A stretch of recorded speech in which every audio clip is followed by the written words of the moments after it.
तो यूएई में आजकल एक बहुत बड़ा फ्रॉड ये चल रहा है कि भारतीय जो वहाँ जाते हैं, तो वहाँ पे ड्रग्स, तंबाकू ये सारी चीज़ें बैन है ना?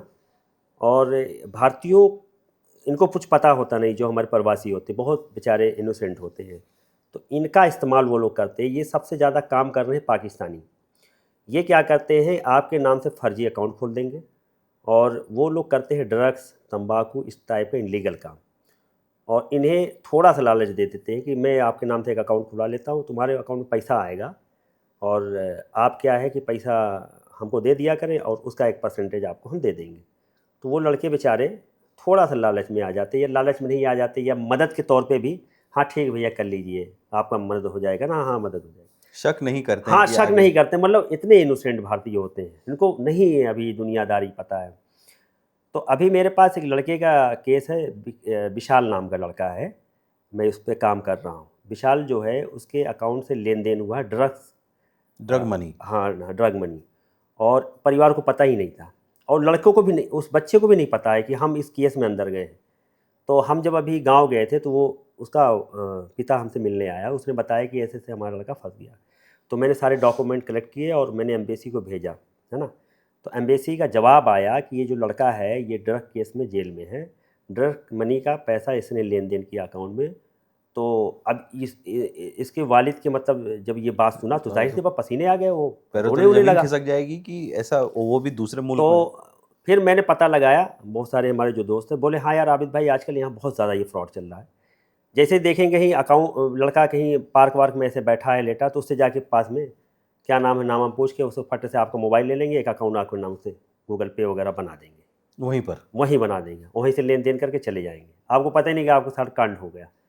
अब जब आप वहाँ से इंडिया जब आएंगे और जैसे आप एयरपोर्ट में जब इमिग्रेशन करवाने जाएंगे तो सारी चीज़ वहाँ पे, क्योंकि एक एक चीज़ वहाँ पे शो हो जाती है, ट्रेस होती है। ट्रेस हो जाती है। अब वो आप पता चला था भारत आ रहे थे, आप वहाँ से रिटर्न कर दिए गए, आपको सीआईडी ने गिरफ्तार कर दिया, अब आपके खिलाफ जांच शुरू हो गई है।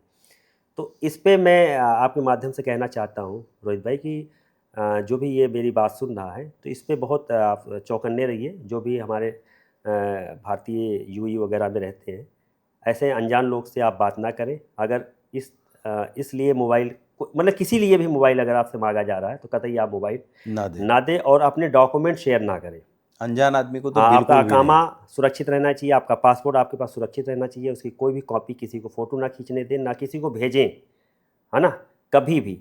अगर आपने अकामा भी भेज दिया या आपने आईडी भेज दी, अकामा क्या होता है? अकामा एक आईडी वहाँ बनती है, एक आईडी बनती है, जैसे जब आप जाते हो तो एक तो वहाँ के लिए जो हाँ, आईडी हाँ, बनती तो है। वहाँ पे सर्वाइव करने के लिए, वहाँ रहने के लिए एक आईडी बना दी थी कि ये बंदा इस कंपनी में काम करता है, और उसके उसके उस डॉक्यूमेंट के पास बहुत पावर होते हैं, आप वहाँ सिम ले सकते हैं, वहाँ आप मोबाइल फाइनेंस करा सकते और हैं। जो भी होगा उस अकाउंट से जुड़ा हाँ, हुआ उसी होगा। अकाउंट से जुड़ेगा और वो इसका एक अकाउंट बन जाएगा, और आपका अकाउंट अकाउंट भी उसी अकामा से खुलेगा। तो वो लोग क्या करते हैं, उसी अकामा से खेलते हैं।